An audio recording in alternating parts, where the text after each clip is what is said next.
எடுத்தவர்கள் வாசிங்க. ஏசாயா 61ஆம் அதிகாரம் 3ஆம் வசனம்.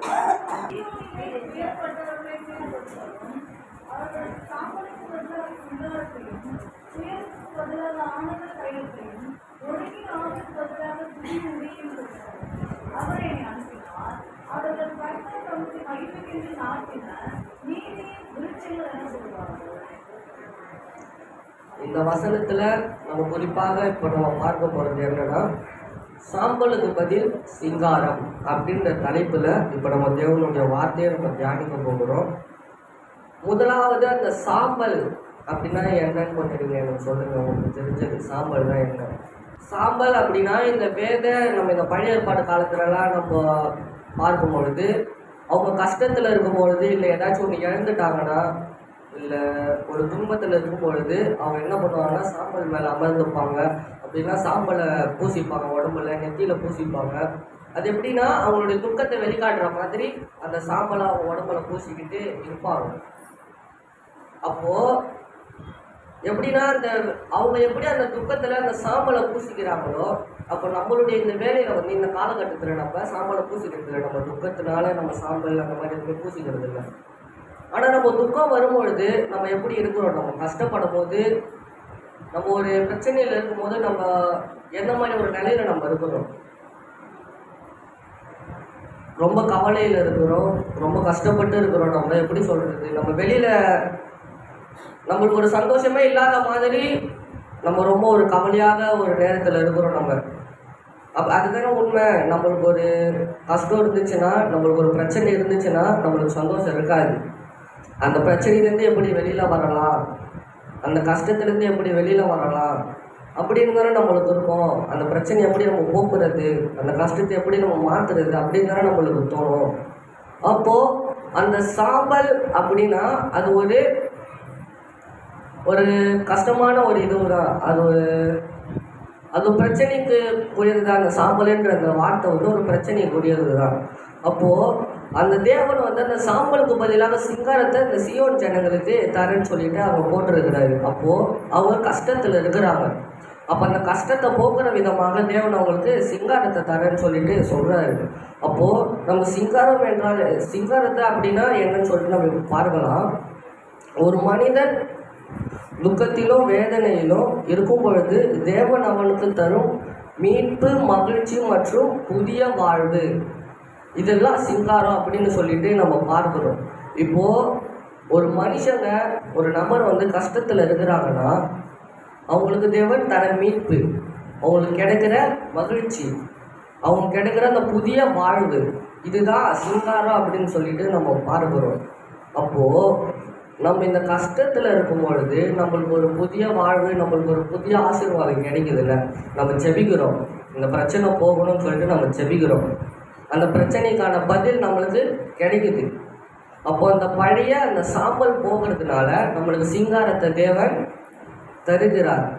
அப்போது இந்த வாழ்க்கையில் நம்மளுடைய சாம்பல் எல்லாமே போகணும்னா, நம்மளுடைய கஷ்டங்கள் எல்லாமே போகணும்னா, நம்மளுடைய பிரச்சனைகள் எல்லாமே போகணும்னா நம்மளுக்கு சிங்காரம் தேவைப்படுது.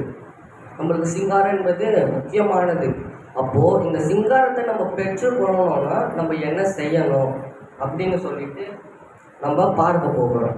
தெரியுமா? யோபுடைய சம்பவம் காலத்தில் ரொம்ப பெரிய பணக்காரராக இருக்கிறாரு, பிள்ளைங்க இருக்கிறாங்க, ஆடு மாடு ஒட்டகம் கழுதுன்னு சொல்லிட்டு ஏராளமான சொத்து இருக்குது, ஆஸ்தி இருக்குது, ரொம்ப பெரிய ஆளாக அவர் இருக்கிறார்.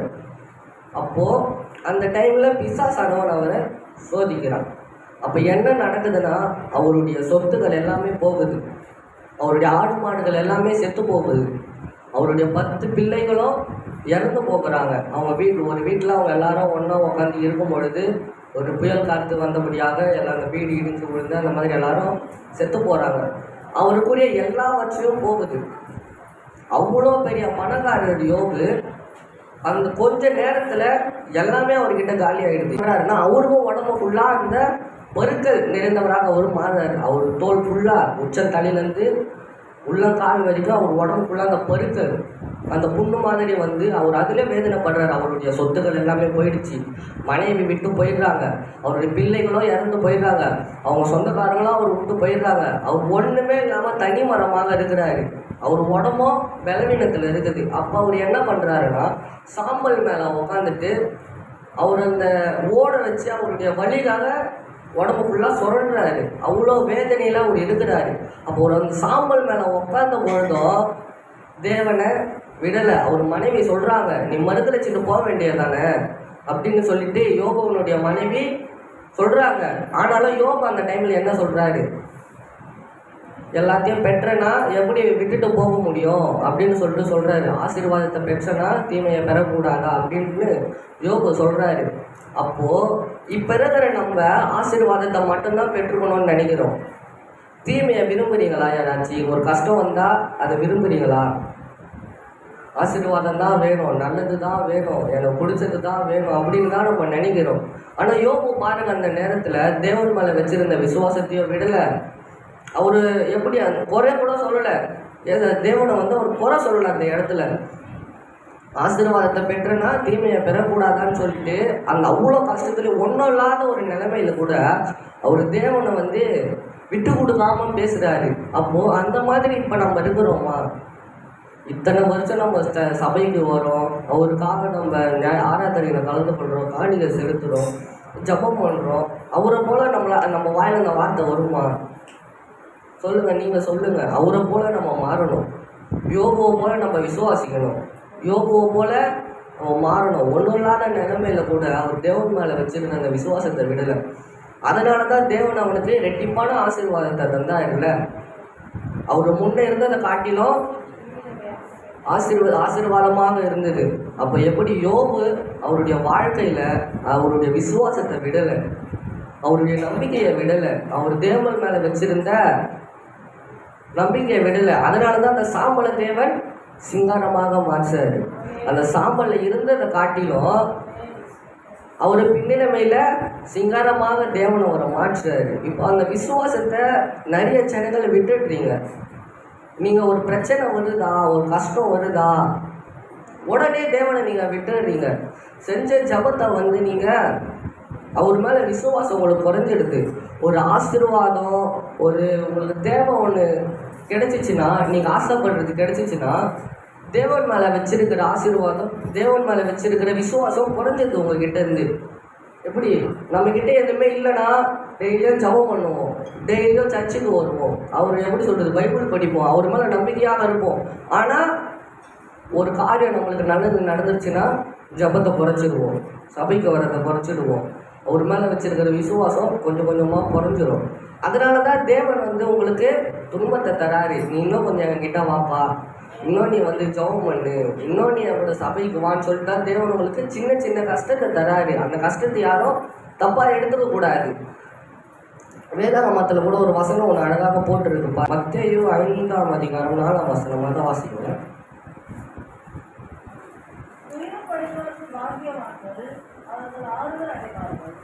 துயரப்படுறவங்க பாக்கியவான்கள் தான் போட்டுருக்குது. அப்போது கஷ்டப்படுற எல்லாரும் நம்ம பாக்கியவான்கள் தான்.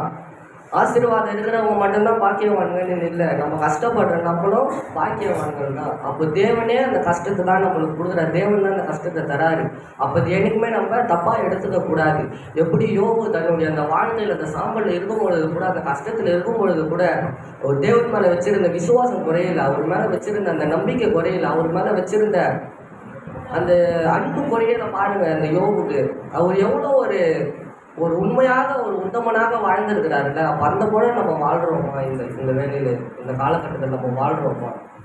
இதைத்தான் தேவன் நம்ம கிட்ட பார்க்குறாரு. உங்களுக்கு ஒரு கஷ்டம் ஏன் தராருன்னா, நம்ம மாறிடுறாளா, இல்லை ஆரம்பத்தில் இருந்த மாதிரி இருக்கிறாளா, இல்லை நம்மளை குறை பேசுகிறாளா, இல்லை நம்மளை வந்து விட்டு விலகிறாங்களா அப்படின்னு சொல்லிட்டு தேவன் பார்க்குறாரு. அந்த சின்ன கஷ்டத்தில் தேவன் உங்களை சோதிக்கிறாரு. நீங்கள் என்ன பண்ணிடுறீங்க? மாறிடுறீங்க, அவரை விட்டு விலகிட்டுறீங்க, உங்களுடைய விசுவாசம் குறைஞ்சிடுது. அதனால தான் உங்களுடைய ஆசீர்வாதம் இன்னும் தடைப்பட்டு போயிருக்குது. இன்னும் உங்களுக்கு சிங்காரம் வரலை வாழ்க்கையில், இன்னும் நீங்கள் சாம்பல்லே தான் உக்காந்துட்டு இருப்பீங்க. அப்போது உங்களுக்கு அந்த ஆசீர்வாதம் கிடைக்கணும், அந்த சிங்காரம் நீங்கள் வாழ்க்கையில் மேன்மை அடையணும், நீங்கள் மேல்படிக்கு போகணும்னா அந்த கஷ்டத்துலையும் கூட அவரை நீங்கள் விடக்கூடாது. யோபுவை போல நம்ம விசுவாசமாக இருக்கணும். யோபுவை போல நம்ம சாம்பல் இருந்தால் கூட, நம்ம கஷ்டத்தில் இருந்தால் கூட அவர் மேலே நம்பிக்கையாக இருக்கணும், அவர் மேலே விசுவாசமாக இருக்கணும். அப்போ தான் தேவன் ரெட்டிப்பான ஆசீர்வாதத்தை தருவார்ல. அவர் முன்னாடி அவருக்கு இருந்த ஆசீர்வாதத்தை விட பின்னிலைமையில் அதுக்கடுத்த வர ஆசீர்வாதம் அவருக்கு ரெட்டிப்பாக வருதுல்ல. அப்போது நம்மளுக்கு ஆசீர்வாதம், இப்போ உங்களுக்கு ஒரு கஷ்டம் வருதுன்னா, ஒரு பிரச்சனையில் இருக்கிறீங்கன்னா, பெரிய ஆசீர்வாதம் உங்களுக்கு காத்துட்டு இருக்குது. பெரிய ஆசீர்வாதம். அந்த கஷ்டம் இப்போ வருது, அந்த கஷ்டத்தை நினச்சி நீங்கள் கவலைப்படக்கூடாது. அந்த கஷ்டம் வர்றதுனால தான் உங்களுக்கு பின்னாடி பெரிய ஆசீர்வாதம் காத்துட்டு இருக்குது. நீங்கள் அதை மனசில் வச்சுக்கோங்க. நம்மளுக்கு இந்த கஷ்டம் நடக்குது, இந்த பிரச்சனை நடக்குதுன்னு வருத்தப்படக்கூடாது. பெரிய ஆசீர்வாதம் நம்மளுக்கு பின்னாடி காத்துட்டு இருக்குது. அதனால தான் நம்மளுக்கு இந்த சோதனை வருது, அதனால தான் நம்மளுக்கு இந்த பிரச்சனை வருது, அதனால தான் நம்மளுக்கு இந்த கவலை வருதுன்னு சொல்லிட்டு நீங்கள் யோசிங்க. இரண்டாவதாக ஒரு நபரை நம்ம பார்க்கலாம். லேயாள், ராகேல் லேயாள். அந்த சம்பவம் உங்களுக்கு தெரியுமா? லேயாள் அவங்க யாக்கோபு தன்னுடைய மாமனார்கிட்ட வேலைக்கு செய்கிறாரு. ராகேலை அவர் விரும்புகிறாரு. ராகேலை கல்யாணம் பண்ணணும்னு நினைக்கிறாரு. 7 வருஷம் அவருடைய மாமனார்கிட்ட வேலை செய்கிறாரு. அவருடைய ஆடுகளை மாடுகளை மேய்த்து கொண்டு இருக்கிறாரு. 7 வருஷம் முடிஞ்சதுக்கப்புறமா கல்யாணம் பண்ணி வைக்கிறாங்க. அப்போ என்ன நடக்குதுன்னா, ராகேல் தங்கச்சி, லேயாள் அக்கா. அவர் தங்கச்சியை தான் விரும்புகிறாரு. அப்போது அவருடைய மாமனார் என்ன செய்கிறாருன்னா, அவர் விரும்பின ராகேலை அவர் கல்யாணம் பண்ணி வைக்காம லேயாளை கல்யாணம் பண்ணி வச்சுக்கிறாரு. லேயாள் அவங்க எப்படிப்பட்டவங்கன்னா, கூச்ச பார்வை உடையவங்க. அவங்களுக்கு கண்ணு ஒரு மாதிரி மங்களாக இருக்கும் அப்படின்னு சொல்கிற மாதிரி வேதத்தில் போட்டுருக்குது. அவங்க ராகேலை விட லேயாள் அழகில் கொஞ்சம் கம்மியாக தான் இருப்பாங்க அப்படின்னு சொல்லிட்டு வேதத்தில் நம்ம பார்க்குறோம். அப்போது லேயாளை கல்யாணம் பண்ணி வச்சிடுறாரு. அப்போ யாக்கோபு ரொம்ப வேதனைப்படுறாரு. நான் விரும்பினது ராகேலை தானே, எனக்கு லேயாளை கல்யாணம் பண்ணி வச்சுட்டீங்களேன்னு சொல்லிட்டு அவங்க மாமனார்கிட்ட கேட்குறாரு. அப்போ அவங்க மாமனார் என்ன சொல்கிறாங்க, திருப்பி நீ 7 வருஷம் எங்களோட வேலை செய்யி, உனக்கு 2வது நாள் ராகேலை கல்யாணம் பண்ணி வைக்கிறேன் அப்படின்னு அவர் மாமனார் சொல்கிறாரு. அதே போல ஒரு திருப்பியும் 7 வருஷம் வேலை செய்கிறாரு. ஆனால் அவர் லேயாள் மேலே ஒரு பாசம் இல்லை, அவங்க மேலே ஒரு விருப்பம் இல்லை, எதுவுமே அவர் செய்யலை. ராகேலை லேயாளை வெறுக்கிறாரு. அவர் ராகேலை தான் அவர் விரும்புகிறார், லேயாளை வெறுக்கிறாரு. அப்போ எவ்வளோ ஒரு வேதனையாக இருக்கும்ல அவங்களுக்கு. தன்னுடைய கணவன் நம்மளை இப்படி ஒதுக்குறாரு, இவ்வளோ நம்மளை வெறுக்கிறாரு, நம்ம மேலே ஒரு பாசமே இல்லைன்னு சொல்லிட்டு எவ்வளோ வேதனைப்பட்டிருப்பாங்கல்ல அவங்க.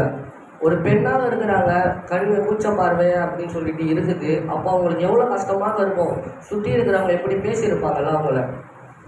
இப்போ இருக்கிறதுலேயே கருப்பாக இருந்தாவே ஒரு மாற்றி பேசுவாங்க, ஏதாச்சும் ஒரு காரியத்தை வச்சு நம்மளை கிண்டல் பண்ணுவாங்க, ஒரு காரியத்தை வச்சு கஷ்டப்படுத்துவாங்க. அப்போது அவங்களுக்கு எவ்வளோ கஷ்டமாக இருந்திருக்கும். அப்போ அந்த கஷ்டமான நேரத்தில் கூட அவங்க தேவனை விடலை. அவர் 2வது அந்த ராகேலை கல்யாணம் பண்ணதுக்கப்புறம் கூட லேயாளை அவர் கவனிக்கவே இல்லை. அப்போ கூட அவர் வெறுக்கிறாரு தான். அப்போ கூட யாக்கோபு லேயாளை வெறுக்கிறாரு. 2வது ராகேலை மட்டும்தான் அவர் நேசிக்கிறாரு. அப்படியே போய்கிட்டு இருக்குது காலம். கொஞ்ச நாள் கழிச்சு லேயாளுக்கு தான் முதல்ல குழந்தை பாக்கியம் கிடைக்குது. அவங்க தான் முதல்ல குழந்தை பெற்று எடுக்கிறாங்க.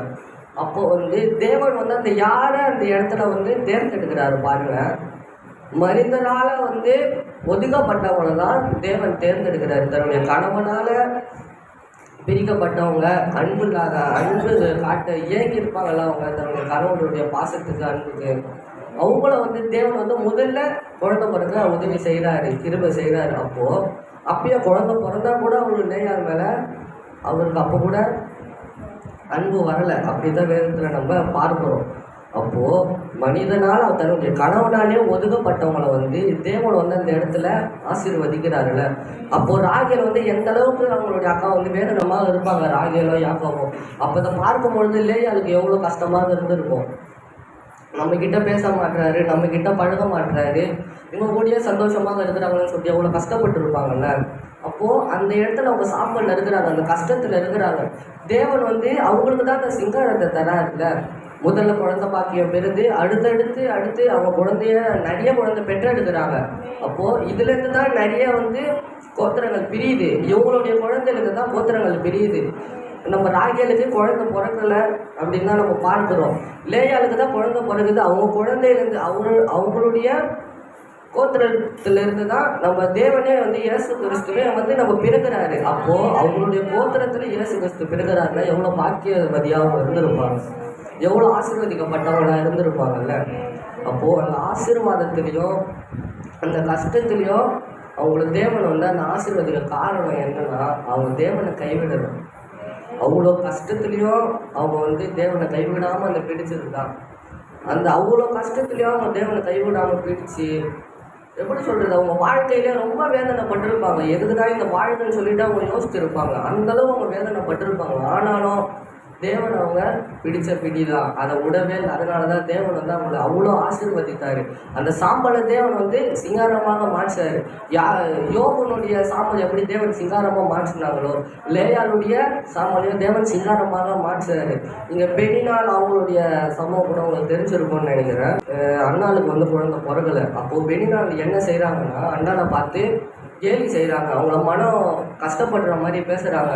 உனக்கு குழந்தை பிறக்கலையேன்னு சொல்லிட்டு பெண்ணினால் வந்து அவங்க அண்ணாவை பார்த்து கேட்குறாங்க. ஆனால் இந்த சம்பவத்தில் நம்ம என்ன பார்க்குறோம், நம்ம லேயாளுக்கு வந்து குழந்தை பிறக்குது, இல்லை ராகேலுக்கு குழந்தை பிறக்கலை. ஆனாலும் அவங்க எதுவுமே சொல்லலை. அந்த இடத்துல உனக்கு குழந்தை பிறக்கலையேன்னு சொல்லிட்டு அவங்க எந்த தவறாகவும் பேசலை. அவங்க வந்து எப்படி ஆறுதலாக தான் பேசுகிறாங்க. உனக்கும் பிறக்கும், காத்திரு, விசுவாசமாக இது, உனக்கும் நேர காலத்தில் நடக்கும்னு சொல்லிட்டு தான் நம்ம பார்க்குறோம். அப்போது எப்படி, ஆனால் ராகேல் வந்து போராமப்படுறாங்க. அக்காவை பார்த்து லேயானை பார்த்து போராமப்படுறாங்க. இவங்களுக்கு மட்டும் குழந்தை பிறகுது, எனக்கு பிறக்கலைன்னு சொல்லிட்டு போராமப்படுறாங்க. ஆனாலும் தேவன் வந்து தேவனை அவங்க விசுவாசித்ததுனால தான் தேவன் அவங்கள ஆசீர்வதித்தார். அவங்களுடைய சாம்பலை தேவன் சிங்காரமாக மாற்றினார். நம்மளுடைய சாம்பலும் சிங்காரமாக மாற்றினோன்னா நம்ம என்ன செய்யணும்னா, அவரை நம்ம விசுவாசிக்கணும், அவரை நம்ம பிடிக்கணும், அவரை வந்து நம்ம உண்மையாக நேசிக்கணும். நம்ம வாழ்க்கையில் எவ்வளோ கஷ்டம் வந்தாலும், எவ்வளோ பிரச்சனைகள் வந்தாலும் அவரை மட்டும் நம்ம விட்டுடக்கூடாது. நீங்கள் நிறைய பேர் செய்கிற தப்பு என்னென்னா, ஒரு கஷ்டம் வந்தாவே நீங்கள் தேவனை மறந்துடுறீங்க. ஒரு பிரச்சனை வந்தாவே அவரை விட்டுடுறீங்க. அந்த ஜெபிக்கிற ஆர்வம் நம்மக்கிட்ட குறைஞ்சிடுது.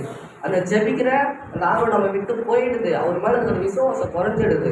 அப்போது அந்த விசுவாசம் குறையிறதுனால தான் எப்படி ஆரம்பித்தோமோ நம்ம வாழ்க்கையை இன்ன வரைக்கும் அப்படியே தான் இருக்குது. நம்ம ஆரம்பித்த வாழ்க்கை படிப்படியாக முன்னேறணும்னா, நம்மளுடைய சாம்பல் சிங்காரமாக மாறணும்னா அவரை விசுவாசிக்கணும், அவரை நம்ம பிடிக்கணும். நீங்கள் எப்படி யோகோ போல நம்ம மாறணும், லேயால போல நம்ம மாறணும். வேதத்தில் எவ்வளவோ நபர்கள் இருக்கிறாங்கல்ல, அவங்களுடைய கஷ்டத்தை காட்டிலும் தேவன் மேலே வச்சிருந்த விசுவாசத்தை விடலை. தானியேல் எப்படி அவர் சிங்கக்கவியில் போட்டுருவேன்னு சொல்லிட்டு சொன்னாங்க, நீ ஜெபம் பண்ணுறதை விடலை. ஒரு 3 வேளையே ஜெபிக்கிறாரு. நம்ம ஒரு வேளை ஜெபம் பண்ணுறதுக்கே நம்ம அவ்வளோ கஷ்டப்படுறோம். ஒரு வேளை நம்ம முட்டி போட்டு ஜெபம் பண்ணுறதுக்கே அவ்வளோ நம்ம கஷ்டப்படுறோம். ஆனால் ஒரு 3 வேளையை ஜெபிக்கிறாரு. தன்னுடைய உயிர் போக போகுதுன்ற பயமோடு இல்லாமல் அவர் அந்த ஜெபத்தின் மேலே அவ்வளோ ஆர்வமாக இருக்கிறாரு. அவ்வளோ அந்த நம்ம தேவன் மேலே அவ்வளோ விசுவாசமாக இருக்கிறாருல்ல. தானியேலை போல நம்ம மாறணும், யோபுவை போல நம்ம மாறணும். இந்த மாதிரி வேதத்தில் நிறைய நபர்கள் இருக்கிறாங்க. அவங்கள போல நம்ம மாறணும். நம்மளுடைய சாம்பல் நம்மளை விட்டு போகணும். நம்மளுடைய கஷ்டம் நம்மளை விட்டு போகணும். நம்மளுடைய பிரச்சனைகள் நம்மளை விட்டு போகணும். நம்மளுடைய கவலைகள் நம்மளை விட்டு போகணும்னா அவரை நீங்கள் பிடிக்கணும். அந்த ஒரு ரீசனை தான் தேவன் உங்ககிட்ட பார்ப்பாரு. நீ என்னை பிடிக்கிறியா, என்னை நீ விசுவாசிக்கிறியா, உனக்கு நான் தரேன். இந்த காரியத்தை எல்லாமே உனக்கு நான் தரேன். நீ கேட்குறது எல்லாத்தையும் உனக்கு நான் தரேன். அதுக்கு ஒரே ஒரு காரியம், நீ விசுவாசிக்கிறியான்னு தான் பார்ப்பாரு தேவன். நீங்கள் உங்கள் விசுவாசம் எந்த அளவுக்கு பெருகுதோ உங்களுடைய விசுவாசம் குறைய ஆசீர்வாதம் குறைஞ்சிக்கிட்டே வரும். உங்களுடைய தேவன் மேலே வச்சிருக்கிற ஈடுபாடு குறைய உங்களுடைய ஆசீர்வாதம் குறைஞ்சிக்கிட்டே தான் வரும். எந்த அளவுக்கு நீங்கள் அவர் மேலே உங்களுடைய ஈடுபாடை மொத்தமாக நீங்கள் செலுத்துறீங்களோ அந்த அளவுக்கு தேவன் உங்களை நிச்சயமாக ஆசீர்வதிக்கும். உங்களுடைய ஆசீர்வாதத்தை நீங்கள் பெற்றுக்கொள்றதுக்கு முக்கியமான ஒரு வழி ஜெபம். முதல் விசுவாசம், 2வது ஜெபம். இந்த 2 காரியத்தை நீங்கள் கடைபிடிச்சிங்கனாவே உங்களுடைய ஆசீர்வாதத்தை யாராலையும் தடுக்க முடியாது. பிசாசாலையும் தடுக்க முடியாது, மனிதராலையும் தடுக்க முடியாது, யாராலையும் தடுக்க முடியாது. உங்களுடைய ஆசீர்வாதம் தடையில்லாமல் உங்களுக்கு வரணும்னா உங்கள் விசுவாசத்தை நீங்கள் கைவிடவே கூடாது. உங்களுடைய ஜெபத்தை நீங்கள் கைவிடவே கூடாது. தேவன் மேலே வச்சிருக்கிற ஈடுபாடை கைவிடவே கூடாது. யோபு 13 அவர்களை கொண்டு போட்டாலும் அவர் மேல் நம்பிக்கையாக இருப்பேன். ஆனாலும் என் வழிகளை அவருக்கு முன்பாக அவரை கொன்று போட்டாலும் நம்பிக்கையா இருப்பேன்னு சொல்லிட்டு தான் யோபு சொல்றாரு. அவர் அந்த சாம்பல் இருக்கும் பொழுது கூட நான் செத்தே போனாலும் அவர் மேலதான் நம்பிக்கையா இருப்பேன் அப்படின்னு சொல்லிட்டு யோபு சொல்றாரு. அப்போ நம்மளுடைய உயிரை நம்மளை விட்டு போனா கூட அவர் மேலதான் நம்ம விசுவாசமாக இருக்கணும். மனுஷன மேல நீங்க நம்பிக்கையை வைக்கக்கூடாது. மனுஷன மேல நீங்க உங்களுடைய நம்பிக்கை நீங்க வைக்கக்கூடாது. இந்த உதவியை இவங்க செய்வாங்க, இவங்க கிட்ட நம்ம போகலாம், இந்த தேவை இவங்க கிட்ட நடக்கும், இவங்க கிட்ட நம்ம போகலாம், இந்த ஆசீர்வாதம் இவங்க கிட்ட இருந்து நமக்கு கிடைக்கும், இவங்க கிட்ட நம்ம போகலாம், இந்த ஆளுகிட்ட போனால் இது நம்மளுக்கு நடக்கும், அவங்க கிட்ட போனால் அது நம்மளுக்கு நடக்கும் அப்படின்னு சொல்லிட்டு மனுஷன மேலே நீங்கள் விசுவாசத்தை வைக்கக்கூடாது. தேவன் மேலே மட்டும்தான் நீங்கள் விசுவாசத்தை வைக்கணும். யோபு அவருடைய வாழ்க்கையில அவர் எந்த அளவுக்கு விசுவாசிச்சிருந்தாருன்னா, நான் செத்தே போனாலும் உங்க மேலதான் நான் விசுவாசமாக இருப்பேன்னு சொல்லியிருப்பாருல்ல, அந்த நம்பிக்கையா இருப்பேன்னு சொல்லியிருக்கிறாருல்ல. அப்ப அதன் போல நம்ம அந்த அளவுக்கு நம்மளுடைய இருதயம் மாறணும். அவர் மேல விசுவாசமாக இருக்கணும், அவர் மேல நம்ம நம்பிக்கையாக இருக்கணும். அப்போதான் நம்மளுடைய ஆசீர்வாதங்கள் நம்மளுக்கு கிடைக்கும், நம்மளுடைய தேவைகள் எல்லாமே நம்மளுக்கு சந்திக்கப்படும். இந்த வேலையில் இந்த செய்தியினுடைய முக்கியமான கருத்து என்னன்னா, உங்களுடைய சாம்பல் மாறணும், உங்களுக்கு சிங்காரங்கள் கிடைக்கணும்னா அவரை நீங்கள் பிடிக்கணும், அவர் மேலே நம்பிக்கையாக இருக்கணும், அவர் மேலே விசுவாசமாக இருக்கணும். இதை நீங்கள் செஞ்சாவே உங்களுடைய ஆசீர்வாதத்தை யாராலையும் தடுக்க முடியாது, உங்களுடைய சிங்காரத்தை யாராலையும் தடுக்க முடியாது. உங்களுக்கு புதிய வாழ்வு கிடைக்கும், புதிய மீட்பு கிடைக்கும், புதிய மகிழ்ச்சி கிடைக்கும், எல்லாமே கிடைக்கும். எல்லா ஆசீர்வாதங்களும் கிடைக்கிறதுக்கு முக்கியமான இந்த 2 காரியம், இந்த 3 காரியம் தான். நம்பிக்கையை விடக்கூடாது, விசுவாசத்தை விடக்கூடாது, ஜபத்தை விடக்கூடாது. இந்த 3 காரியத்தை நீங்கள் விட்டுட்டீங்கன்னா உங்களை ஆசீர்வாதம் உங்களை விட்டு போயிடும். இந்த 3 காரியத்தை நீங்கள் கடைபிடிச்சிங்கனாவே உங்கள் ஆசீர்வாதத்தை யாராலையும் தடுக்க முடியாது. உங்களுக்கு ஒரு கஷ்டம் வருதா, அதை நினச்சி கவலைப்படாதீங்க. ஒரு வேதனை வருதா, அதை நினச்சி கவலைப்படாதீங்க. பின்னாடி பெரிய ஆசீர்வாதம் நம்மளுக்கு காத்துட்டு இருக்குது, அதுக்காக தான் இந்த கஷ்டம் நம்மளுக்கு நடக்குதுன்னு யோசிங்க. அதை நினச்சி வருத்தப்படாதீங்க. எதிர்காலத்தில் நம்மளுக்கு பெரிய ஆசீர்வாதம் காத்துட்டு இருக்குது, பெரிய நன்மை காத்துட்டு இருக்குது. அதனால தான் நம்மளுக்கு இந்த சின்ன கஷ்டம். அந்த சின்ன கஷ்டத்தை நீங்கள் தாண்டி வந்துட்டீங்கன்னாவே பெரிய ஆசீர்வாதத்துக்கு நீங்கள் போயிடலாம். அந்த சின்ன கஷ்டத்தை தாண்ட முடியாமல் அதுலேயே நீங்கள் தவிச்சிட்டு இருந்தீங்கன்னா ஆசீர்வாதத்துக்கிட்ட நீங்கள் போக முடியாது. அந்த சின்ன கஷ்டத்தை தாண்டி வந்துடுங்க. ஒரு உடல் பலவீனமா, ஒரு கடன் தொல்லையா, ஒரு பிரச்சனையா, ஒரு வறுமையா, அது எப்படியாச்சும் தாண்டி வந்துடுங்க. ஜபத்தின் மூலியமா அதை தாண்டி வந்துடுங்க. பெரிய ஆசீர்வாதம் உங்களுக்கு காத்துட்டு இருக்குது. இந்த வேலையில் எல்லாரும் அப்படியே முழங்கால் போட்டு ஜபம் பண்ணி அந்த கஷ்டத்தை அந்த பிரச்சனையை தாண்டறதுக்காக எங்களுக்கு அந்த பலனை கொடுங்க.